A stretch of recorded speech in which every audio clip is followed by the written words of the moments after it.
You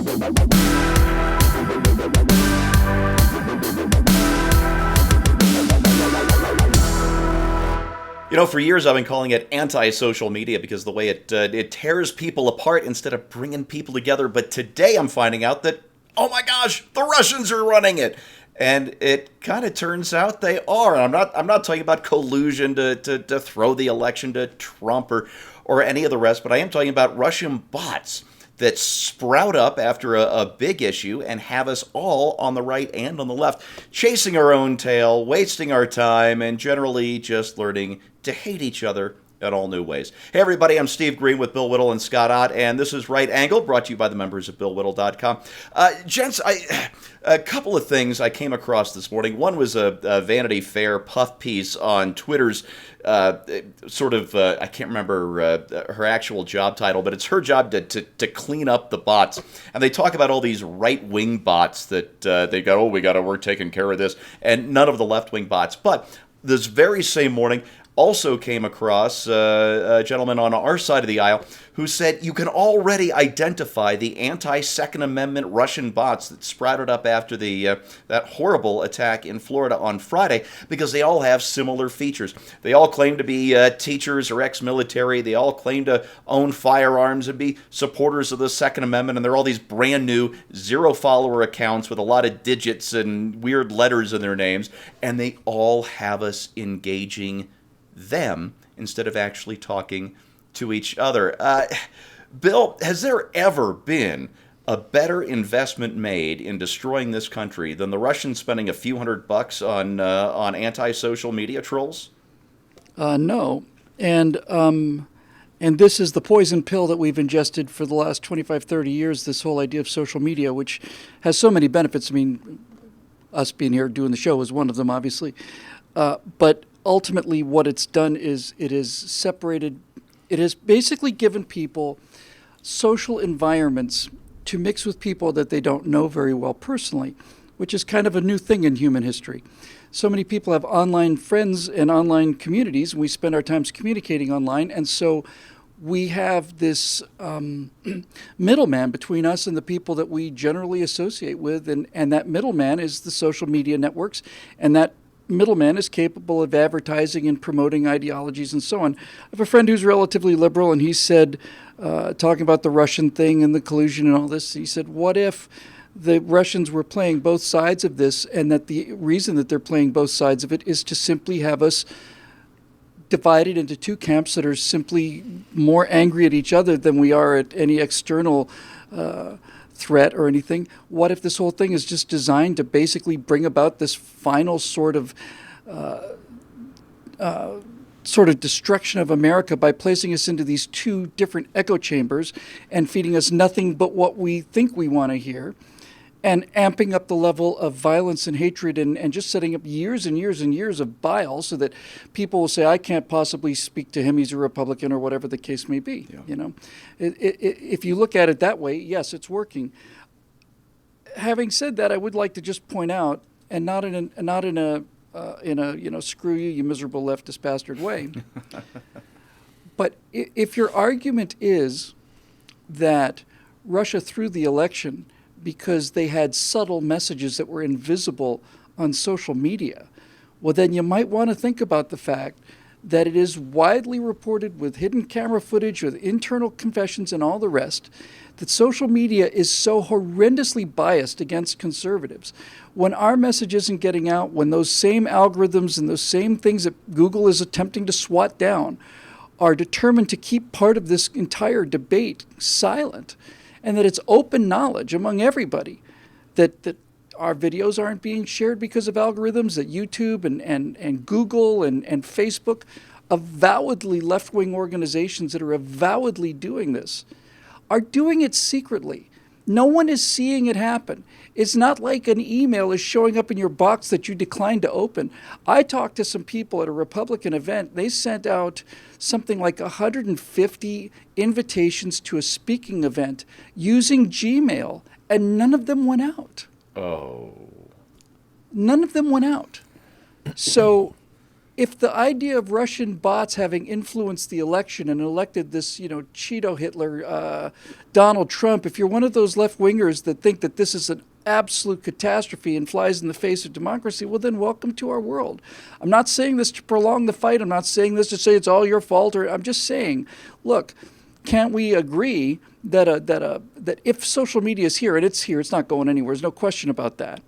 But wouldn't we all like it to be relatively unbiased? Wouldn't we like it to be something that is as truthful as we can make it? And if that's the case, then we need to start looking at these social media companies.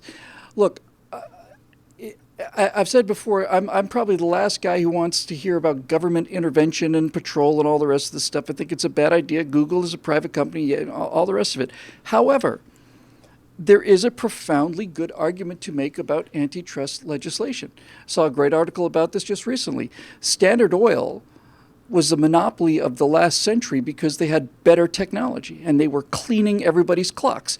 And we would all agree as conservatives, well, they're putting out a better product for a lower price, then that's it. So far, so good. But when you hear that Standard Oil was then basically strong-arming railroads into charging more money for their competitors' product than they were getting charged, or else they would take their enormous business elsewhere. Yeah. Now we've crossed the line from free market economics into crony capitalism. And when you hear that Google has basically said, if you use this other search engine, this vertical search engine that's better than ours, then you simply won't appear on our search engines anymore. Then that's not freedom, that's not free market, that's not capitalism. It's cronyism.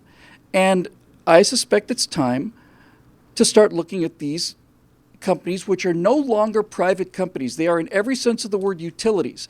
We get our information from them, we get our news from them, all of our internet connections. It's an internet-based economy, and they control who sees what.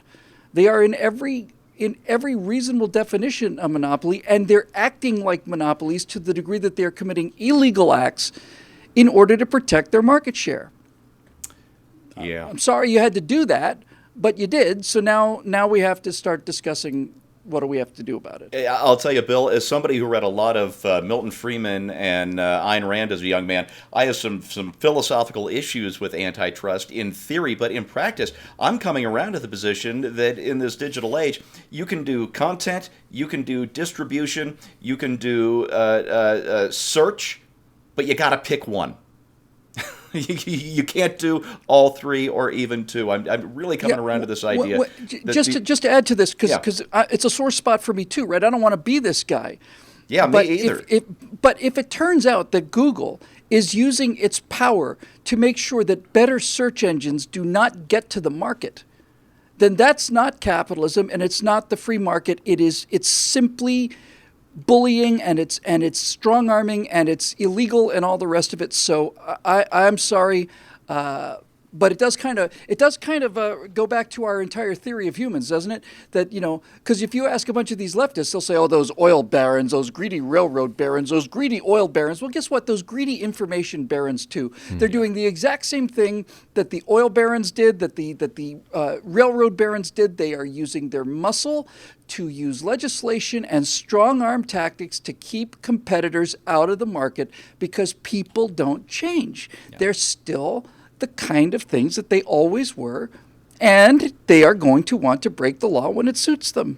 And, of course, network effects, which put a huge stranglehold on that. Scott, we've looked at the big picture, but drilling down, just this morning I was flipping through Facebook, as I like to do, to get some news ideas going in my head, and I came across an old acquaintance of mine. We've only met once or twice in person, but he just had a friend, and this is, I think, over the school attack on Friday. He had a friend, his college roommate, publicly denounce him on Facebook in some of the most strident terms, unfriend him, and now somebody that he's been friends with for more than 30 years he's now an unperson to this guy. So going from the big scale to this very human element, how do we fight this stuff? What's really scary is that I don't know this person, but because, Steve, I'm your friend on Facebook, I saw that. Hate him. I saw that. Yeah, I read so the you same know who thing. I'm And talking about, yes. yeah, and I was like, who the heck is this and why am I reading about it? I'll tell you, I have engaged in a personal crusade in an effort to remain on Twitter of going through and just deleting everything that just seems to me to be nothing but salt in the wound antagonism by people who just want to stir people up. And so I've literally been block, and I'll do What do a else are you going to session do of at this point? Yeah. yeah. Now, ironically, nothing has changed about my Twitter stream as a result of that. I actually put out a tweet once where I said, can somebody please notify Twitter's algorithm that I'm not the man they think I am? Because apparently they think I want to read this stuff. And I'm doing everything I can to get rid of this stuff. There is a reason why it's called a Twitter stream. And I think Bill's, sort of law of the commons theory here fits. Because you and I, all three of us, could live along the same stream, say a river, and share that resource, whether for fishing or for recreation or for water or whatever. But if Bill is upstream dumping toxic waste in it as his expression of freedom, and he certainly is, if he's doing that as his expression of freedom, Steve and I have a voice. Now, Bill could say, hey, if you don't like it, don't live near the river. I mean, there's no reason you have to live near the river. There's no reason you have to use Twitter. But when the President of the United States uses Twitter to his 45 million followers as his primary communication tool with the American public, then what are you saying to somebody when you say, well, if you don't like you can't stand the heat, get out of the kitchen, get off Twitter. People are peeing in the public pool, and we have to drink from this same pool. And there's no way that I can do anything about it other than get my own self blocked or absent myself from the public square. So, I was thinking, Bill, when you were talking about the absurdity of pre-social media, if I were to walk into the shopping mall, that was crowded with shoppers and just kind of, stand up on one of those little fountain walls and go, I think the president is a creep, and just like shout that out. And then somebody like 25 feet away goes, have you heard that the president is a creep? And then, just one after another, we like shouting through the crowd. We would never do that. But for some reason, we think it's okay to attack people on Twitter with impunity as if they were not persons at all. I don't know what the solution to all this is. I don't want to regulate these things. I don't think we should start a right-wing version of Twitter so we can only hear the things that we like. Somehow we need to master the art of Twitter in a way that connects with people and instigates civil dialogue. But I don't know if perhaps the medium itself is the message and the massage, and we are doomed to the way it works and not to the way we would like to see it work.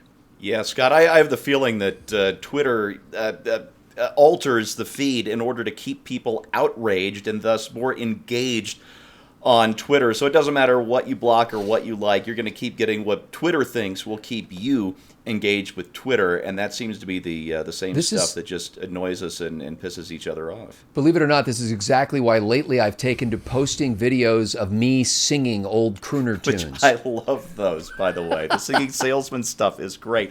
Hey, listen, folks, there's so much good that is on social media, Twitter and Facebook. Most of my stuff, I send my wife things in text messages throughout the day that I stumble upon, usually on Twitter or Facebook, that bring a smile to her face, because it brought a smile to my face too, although usually it involves things like alcohol and cuss words, because, well, she really likes those. But that aside, there are things on social media that can bring us together, and one of them I just found last week. And it was this guy on Reddit who got this idea in his head that, wooden matchsticks are a little thicker on one end, a little skinnier on the other end. So in theory, you could build a perfect sphere out of matchsticks and then light it on fire. And he modeled this thing as best he could on his computer. And he ended up going through 42,000 matchsticks, making this sphere that must have been this big. Just an amazing thing. And then, of course, he lit it on fire. And so to bring us together with you, here's the video. And I swear to you, it looks like the Eye of Sauron, and it's the coolest thing in the world. So happy social media. Thanks for watching, and we'll see you next time. Enjoy the clip. He was an American, wasn't he? Oh, damn right.